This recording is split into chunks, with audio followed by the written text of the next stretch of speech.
Om Ajnanatimirandhasya Jnananjana Shalakaya Chakshurunmilitam Yena Tasmai Shri Gurave Namaha.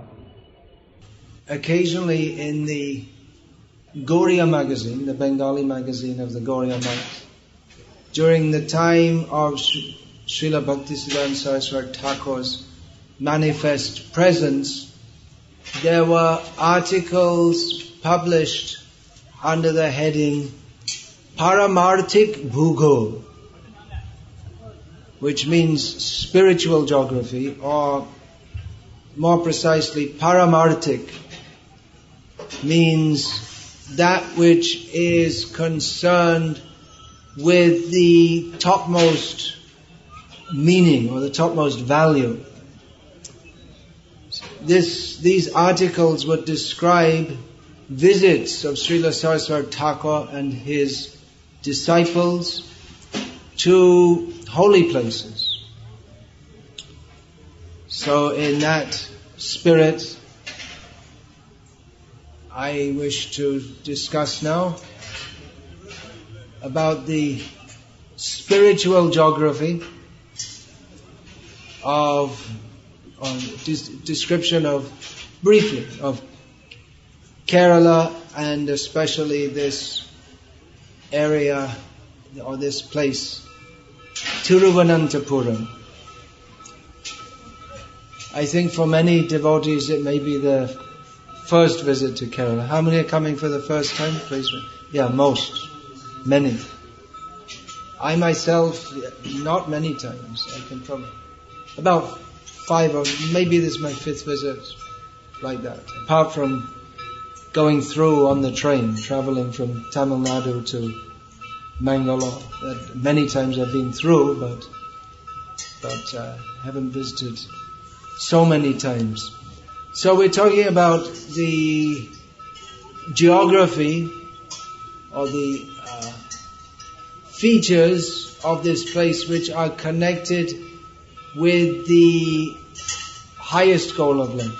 That means with Krishna. Krishna is the highest goal of life. Krishna is life. He is high, He is the goal, He is life, He is the highest goal of life. So this whole land of Bharatavarsha is particularly meant for attaining the highest goal of life. Birth in this land is especially advantageous. Birth in a human body is especially advantageous for understanding the highest goal of life, acting in a manner that will help one to come to that level and to actually attain the highest goal of life. This has traditionally been the focal point of the culture of this land, which is now called India. The Puranic name is Bharata. It has been the focal point. It's always been understood in this land that religious practice is the most important aspect of life. And those who are more advanced know that it's the only truly important aspect of life. Now, people are degraded. The advance of Kali Yuga is visible in every aspect. Kale dosha nidhi rajan. Dosha nidhi. Kali Yuga is called dosha nidhi, which means an ocean of faults. So if you're in the ocean, if you're in the water, whether you go up, down, forward, backward, to the left, to the right, there's only water. So in the ocean of faults that is Kali Yuga, in everything, in every sphere, there is contamination, except in the Sankirtan movement of Chaitanya Mahaprabhu. Of course, Kali also exerts his influence to try to convert the pure motive of serving Krishna. He attempts to convert people into demons. So this land of Bharata is most special for its spiritual association. Every area of India is connected by visits, at least. Of course, there are places like, there is Vrindavan Dham, Dwaraka Dham, Sri Navadvip Dham, which are the eternal abodes of the Lord. And there are also many places which are visited by the Lord in His various avatars, and by great devotees, places where great devotees have performed bhajan, great rishis have performed tapasya. So great rivers flow, which are all personalities who are great devotees of the Supreme Lord, in which the Supreme Lord Himself in His various avatars and great devotees have bathed, performed sacrifices on the banks of, and so on. So this whole land of India is very special. Other areas, Kerala is unique in one sense, in many ways actually. But other areas, the borders are somewhat arbitrary. That means you may not be able to exactly define what is the border between Tamil Nadu and Andhra Pradesh. And in fact, that was a point of contention when the states were split up on a linguistic basis. Where do you put the border? Does Tirupati come in Tamil Nadu or in Andhra Pradesh? Well, now we know, but at the time it was a point of contention, because linguistically the people are spread here and there.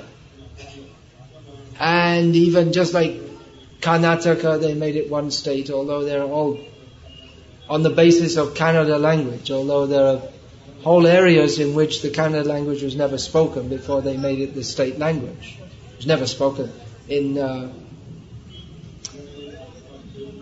the Tulu Nadu or Coorg, these areas, they didn't speak Kannada. They spoke their own local languages. For instance, what to speak of?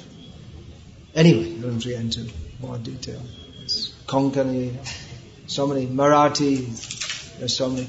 But so the states have been broken up in a somewhat arbitrary way. But Kerala is unique in as much as this land was created by Parashuram. It was not here. It was in the ocean. There was ocean here. And Parashuram being, he came to the south, exhibiting the pastimes of an ordinary person after killing all the Kshatriyas in the world 21 times. That means some of them must have survived each time and repopulated. And some of them ran away also. So he had to make some expiation for his sins. Srila Prabhupada comments in the Bhagavatam that it doesn't matter who one is, whether one is Parashuram, Kartavir, Arjuna, and he mentioned one other name in his purport. If one commits sinful activities, even as one is Parashuram, one has to make some atonement for the sinful activities, which is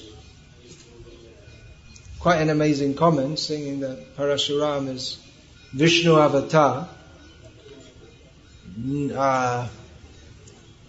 not considered Purna avatar, but anyway, he came on his specific duty or function is to kill all the Kshatriyas with his parashu, his axe, as described in Bhagavatam. He's so fast his axe was moving that it was just inconceivable how he was just chopping the heads off of so many Kshatriyas, one after the other. You can only kill one at a time with an axe, but he was doing so quickly. So at Samanta Panchaka in Kurukshetra, that was filled. You can go there now and bathe in the water, but originally that was blood, just filled with blood. So there are different rasas in Krishna consciousness. That's vibhatsa rasa, horrible, ghastly rasa. So that's also one kind of rasa, that's parasha. So he was advised to give land to the brahmanas. So he came down to Kanyakumari and threw his axe. And according to people in Kerala today, it landed around Kasaragod, which is the border with the present Karnataka. That's where Mangalore begins. But then, at least according to the Puranic description, it went up to Gokarna, which is another great Puranic sthalam. You should all learn. You have to teach this in the Gurukul. This Puranic Bhugol. And then you can visit all these places. Just like I always think that we often hear about this Mahishmati on the Narmada. That's also mentioned in relation with Kartavirya. Now there used to be a major city. It's always mentioned in the Puranas. Now there's a small settlement with a temple of Shiva. I haven't been there. Adbhut Hari's been there. So that when you, just like if you're traveling in Gujarat, you'll see the Narmada River. Then just when Vishwamitra was bringing Ram and Lakshman, he would tell them all the stories that this place this happened, this place that happened. So you should know all these things. At least the children can be trained. They can know. What is the value of India? Not that India got some Nobel prizes and they have some nuclear weapons. Nuclear weapon? What's a nuclear weapon? There's one Brahmastra, is more than all the nuclear weapons all put together. Controlled by mantra. Parashuram, what's he care for a nuclear weapon?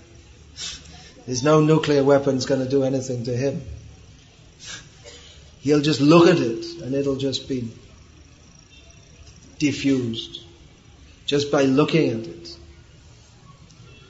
So, where were we? Yes, so this land was created by Parashurama.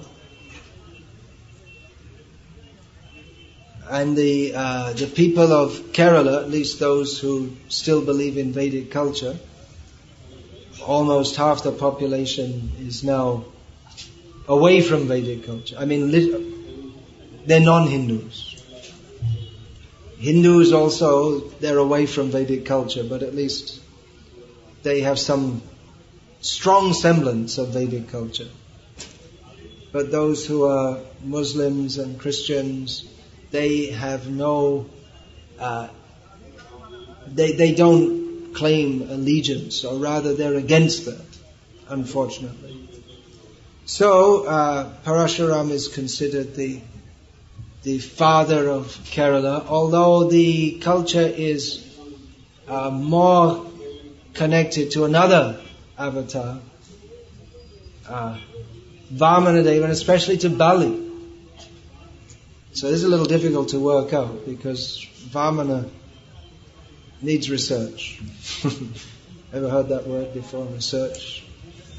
Vamana, he's which number in the avatars? Number 1 is? Number 2, Matsya, Kurma. Number 3, Varaha. 4, Narasimha. Number 5, and then number 6 is Parashura. So I'm not sure how exactly this works, because at least in the Bhagavatam the description is, maybe Vamana was there for a long time before but he came for the purpose of, maybe when I say he was there with his mother and elder brother in heaven, but actually he was born for the specific purpose of taking the heavenly planets back from Bali. So it seems that soon after he was born, he must have gone there. So anyway, this land was ruled by Bali. This was his place. And they call him Mahabali. And generally in the Puranas they always call Mahabali. So it was and then he went to the heavenly planets and conquered it. And then Vamana came, and when Bali was here, it was a very prosperous land. Generally the demons, they have a lot of prosperity. They have a lot of worldly happiness. That's what they're interested in. Opulence, Bhoga Ishvarya, this is what they're... So they get that also.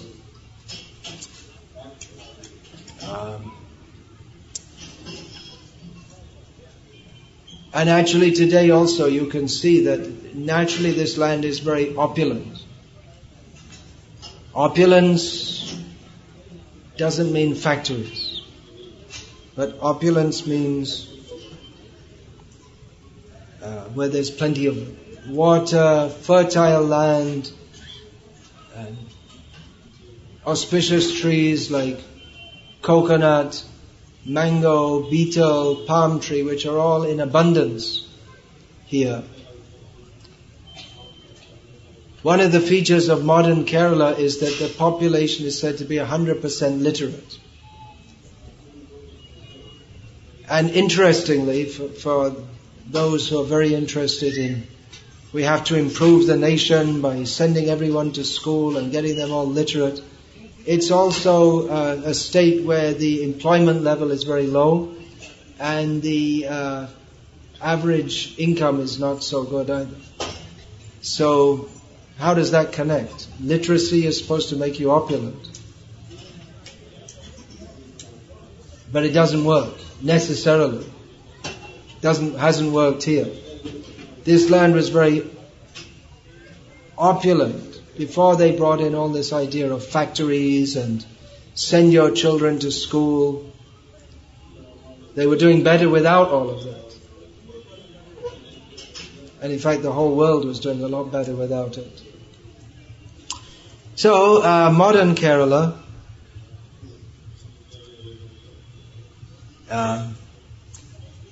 of course, still Hindus are in the majority. We don't know how much longer for. This whole town, you can understand, is the central point for the Hindus is Ananta Padmanabha Swami temple. There's also a temple of Parashuram and other temples here. Further north and generally throughout Kerala, the Vaishnav culture or the Krishna culture is more influenced by Guru Vayarappan. We went there about 1.5 years ago. We went there, we took a yatra there. Kerala Hindus are also much influenced by Shankaracharya, who appeared here. All of India, all of the world is influenced by Shankaracharya. But his influence is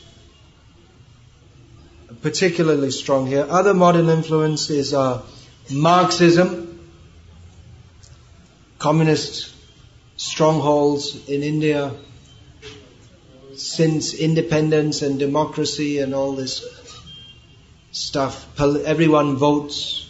So communist governments are regularly voted here, as in West Bengal and also Tripura, but Tripura is very small.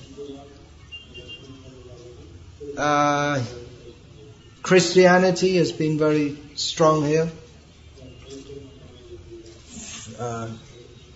There are Jews here also, a handful of Jews, going back since a long time.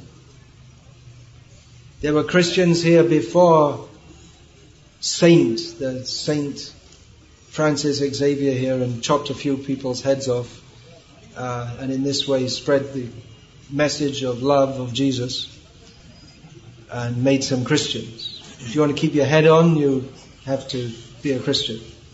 So that was their preaching method, but even long before that there were Christians here. And actually he killed a lot of the Kerela Christians also, because they never heard of the Pope.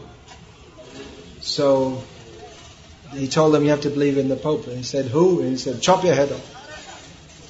So you should also learn these things. The Gurukul children can also learn this, because what they teach in the regular schools, the history. In most countries, the history is just a bunch of lies, just to brainwash the people. If you learn the actual history of India, then it's somewhat different. So Marxism, Christianity, Islam, there are many Muslims here. Among the Hindus, another, not a major influence, but in all of it, Tantra is the left-wing Dharma Marga, this left-wing Tantra, which in black magic, that's all of India, actually all over the world, but one of the main places is here also. Otherwise you'll get everywhere. But especially Kerala is very strong. Assam has always been very strong. And West Bengal with the Kali worship, that goes hand in hand. Orissa, all these places, it's stronger. So, this Padmanabha Swami temple goes back a few hundred years. Looking for the date. A few hundred years, but it's mentioned also that Balaram visited here. So that's at least 5,000 years old. And it's a Divya Desha. That's in the Sri Vaishnava Sampradaya, there are 108 Divya Deshams, or spiritual places, transcendental places. Most of which appear in this world in Tamil Nadu. And here in Kerala, there's Tiruvananthapuram, and also Tiratur, the place of Adi Keshava, Tiravattur, and Tiravattur, and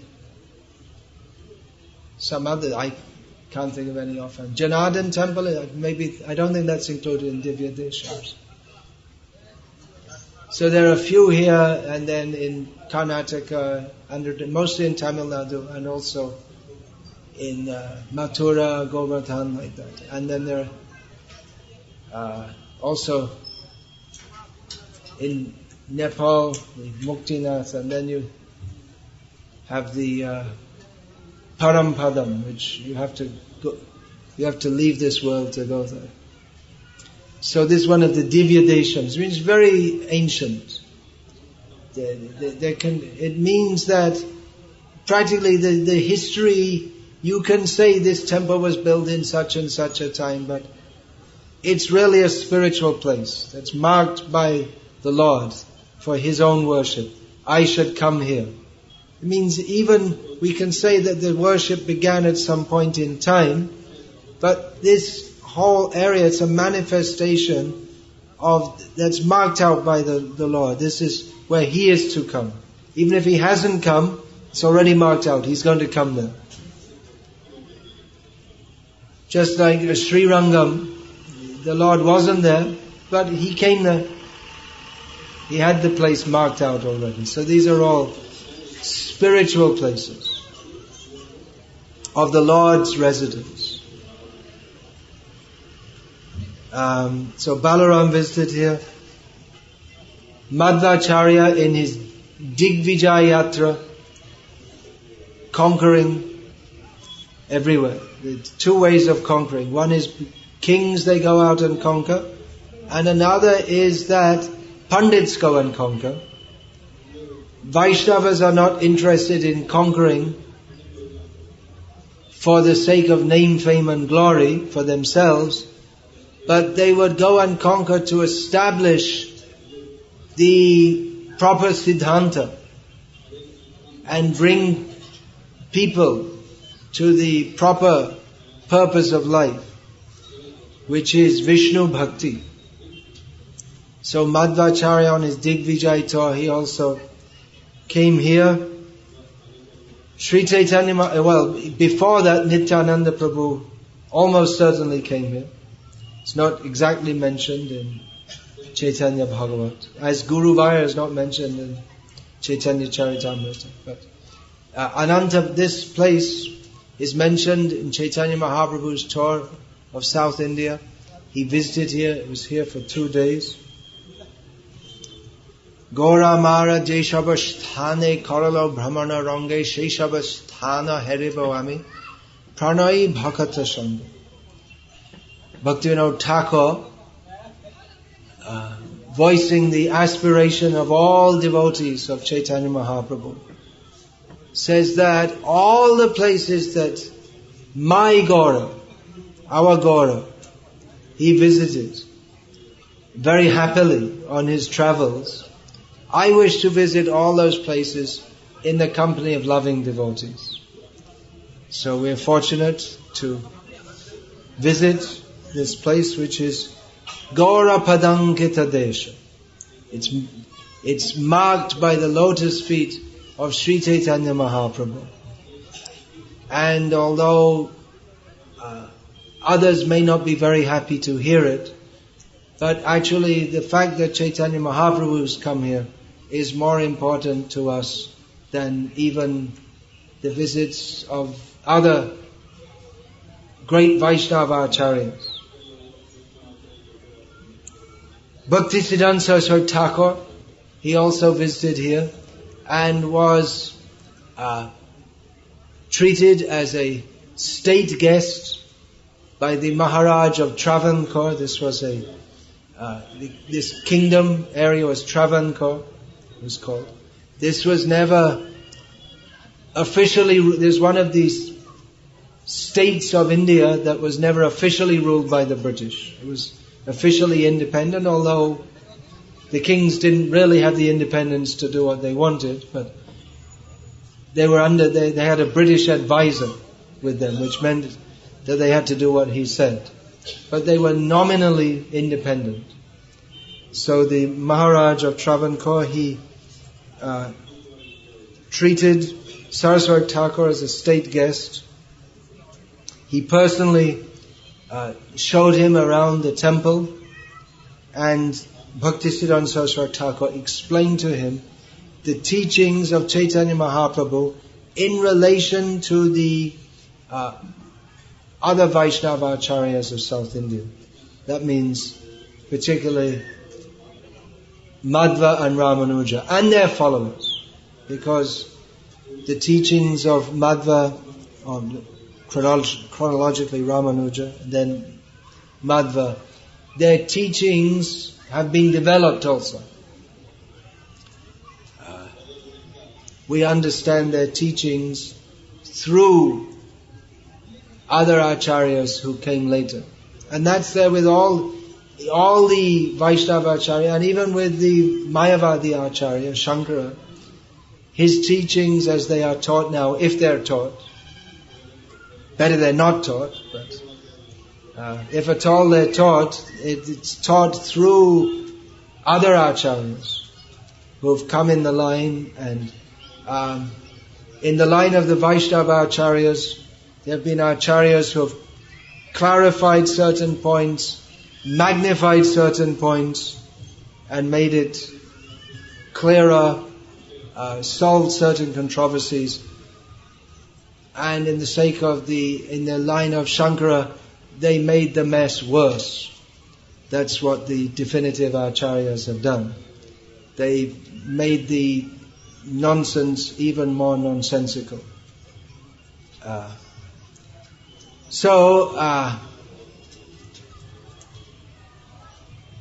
Bhaktisiddhanta Saraswati Thakur explained that. That's interesting, isn't it? Because that was about 80 years ago. And at that time, Bhaktisiddhanta Saraswati Thakur, he could explain such things. Nowadays, you'll hardly find anyone who has any idea, even heard the name of Ramanuja or Madhva, let alone what their teachings are and how they can be understood in the light of Gauriya Siddhanta. Times have changed for the worse. People don't know. If we are to discuss what is Vishishtadvaita, Shariri Bhav, Shuddhadvaita, Shuddhadvaita, no one's heard of these things. It's unfortunate. Kali Yuga is marching on. As Srila Prabhupada said that when India was made independent, they should have made Krishna consciousness the state religion for the whole country. Srila Prabhupada was trying for that, but no one was listening to him. Still they're not listening. So, Padmanabha Swami is asleep. He's always sleeping. Of course, when the Supreme Lord is asleep, He's also awake. His sleep is not the state of ignorance that we enter in when we go to sleep. He never becomes unaware. It's not that he's tired and has to go to sleep. But that is his yoga nidra, his transcendental sleeping. And actually, from the point of view of this material world, it's better to be asleep, to be our consciousness cut off from this whole materialistic way of thinking. So we should all be asleep. In that sense, we should all not be tuned into or awake to tidings of the material world. We should be asleep in the sense that our consciousness is not related to that, in that sense. So he's lying down, the Lord lies down on Ananta. Therefore he's known as Ananta Padmanabha. The deity is Ananta Padmanabha because Ananta is there. Of course, that's one name of Vishnu also, Ananta. He's also without any end, which means he's also without any beginning. Anadi, Ananta. But specifically the serpent who he lies on is Ananta. And Padmanabha can mean that his navel is beautiful like a lotus, but also the specific meaning that a lotus grows from his navel, and on that lotus, Lord Brahma is born. He's known as Padma Sambhava, born from a lotus. So lotus flower grows from his navel, and this deity, or this Padmanabha, we can see that the lotus is growing and Brahma is on top of that. So here we have Brahma, Vishnu and Shiva all in one place, because Padmanabha's right hand is over little Shiva Linga.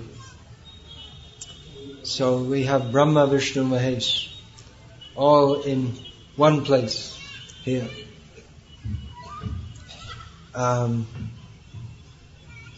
This temple is said to be a replica of the Adi Kesha Perumal temple at Tiruvallur, which is just north of here, also visited by Chaitanya Mahaprabhu. Famously, he received the Brahma Samhita there. And Tiruvananthapuram. Tiru means Lakshmi, who's always with Vishnu, so she's massaging his lotus feet. Very big deity. Huh? Have you all had darshan? Have you all been? It's a very big deity. Seems to be very big. Well, he's not that big. If you take his original form as Garbhodakshay Vishnu, he's much bigger. So this is a little small, actually. But to us, seems to be very big. So, how he came to be so big,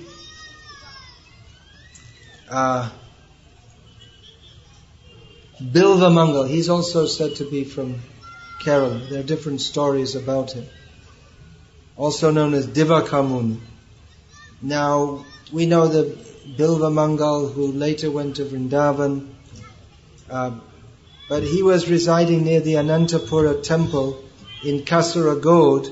He was praying to Vishnu for his darshan. One small naughty boy came and urinated on his shalagram. Krishna can do that because he is Krishna. It's not for anyone else to do. So the Muni became upset, naturally, and chased the boy, and he disappeared. So he was running and chasing. And there he saw the boy merge into a big tree. The tree fell down and became this form. He said, "You wanted my darshan? Okay, here it is. Here I am." So then he understood that this boy who had done this act was actually Anantashayan. There's another, there's so many names. Anantashayan, he who lies on Ananta. And was very big. His head was in one part of the state, his navel was in another part, and his foot was in another part. So if you want to take darshan, you'll have to go on padayatra. If you want to take a full darshan, it'll take a few days to take darshan. So he asked him to become smaller. So he's become small. This form is small. He was much bigger because Vishnu is very big. He's not a small timer. So even then there were 3 trees standing in the way, and those 3 trees are still there. So you can't get darshan all at once. The Maharaj of Travancore, his name is Padmanabhadasa. That's the name he actually where are we going here? 200 years ago or so. The Maharaj of Travancore, he said that now all my kingdom I'm giving, now it's his kingdom. So instead of pretending to be the king, I'm just the servant. My name is Padmanabhadasa, and I'm ruling the kingdom, but actually he's the king, and everything's in his name. And that's been the situation for all kings in future. He made that also. That for all kings of Kerala in future, they will never be considered the king exactly, or the owner, or the ruler, but they're doing as the servant, as the slave of Padmanabha. So up to the present day, the king, he has to come daily and tell about the administrative duties, what's going on in this, because he's like the Prime Minister and the king is Padmanabha. So that's going on up to the present day, even though now the king has no position politically. But still the temple is run by a trust which is composed of the members of the royal family. So all the kings, they were called Padmanabha Dasa, and the queens, they were called Padmanabha Sevini. That's what they're known as. So Padmanabha, yes, 5 hoods are there. Also you'll see the smaller deities where the Lord is standing with Sri Devi and Bhudevi. The deity is from 12,000 shalagram shilas, all one deity. And that's therefore connected with the Pashupatinath temple in Nepal, which is a very important temple with the whole Vedic culture. It's especially connected, the kings of Nepal are intimately connected with Jagannath. They're all disciples of of course there aren't any more left, unfortunately, but they were all disciples although Nepal was an independent kingdom, but the kings were all under the Shankaracharya at Puri. So they were intimately connected with Puri, and also here with Ananta, Padmanabha. So the whole deity is covered with a special mixture of different products which is prescribed. The platform in front of the deity is one single stone, one huge stone. And only the king is allowed to prostrate himself there, because he's the only one who can say that I've given my everything is his, because actually it is. Everyone can say my everything is yours, but you keep your own bank account and your own home. This is my house, but for the king, he has literally no personal property whatsoever. By order of his forefathers, you cannot have anything. It's all his. So he's the only one who's allowed to bow down, which he does daily, before the Lord. Because he's surrendered everything to him. Famously, it became famous recently, how much wealth is there's 6 chambers below the temple, where there's huge amount of wealth, because the king means he should be rich. He's not going out getting his ration card. So the king is supposed to be very rich, and that's why India was invaded so many times. The British came here, the Portuguese, the Dutch, the French. They all came here not to go sunbathing on the beach. They came here because they're extremely wealthy. India, when following her culture, was extremely wealthy. So the temples, they were very rich. The kings would give gold, jewels, silk, pearls, all these things. So a tremendous, huge amount of wealth. Estimated at the wealth which belongs to Padmanabha is estimated in value at from $6 billion to $20 billion. The value. Actually, it's invaluable. Don't touch it, you rascals. They want to now they're saying, let's take it out and feed the poor, let's take it out for the benefit of the nation. It all belongs to Krishna. Don't touch it. They shouldn't. they're so ambitious to touch it, but they'll be destroyed by touching that. All that wealth belongs to him. They shouldn't dream of touching it. Of course, the wealth of the temple, that so much donations are coming, that should also be used for, that's what Srila Prabhupada said when he met the endowments minister of the government of Andhra Pradesh, that so much money is coming daily, that should be used for spreading the teachings of Balaji. That should be used for spreading Krishna consciousness. So, the government is looting in the name of managing the temples. They're simply looting the wealth and using it for their own materialistic purposes. So there are so many things in it. Up until fairly recently, there was regular traffic between here and Jaffna in Sri Lanka. That was a Tamil kingdom, and there was a Vishnu deity there. That's described.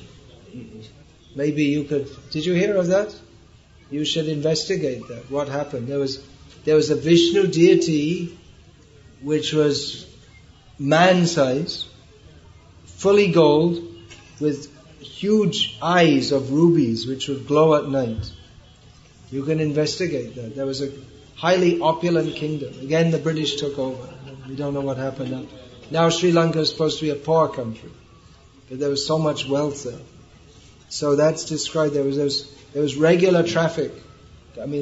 Sea traffic going up and down between these two, and that was a Vishnu temple.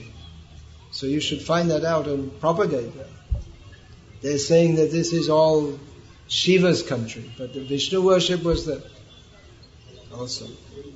So there are much information has been suppressed, actually. And all lies have been propagated. So what else?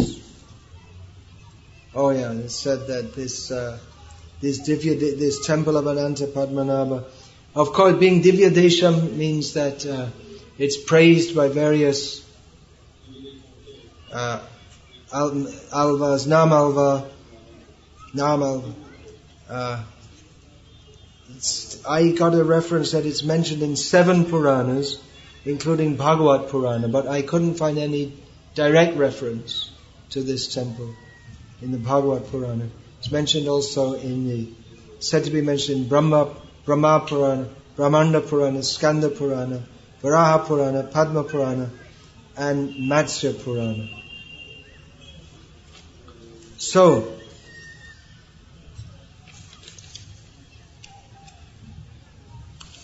Hare Krishna. Only Hindus are allowed in the temple. So those who are non-Hindu, you have to get permission. We're all non-Hindus, right? Who's a Hindu?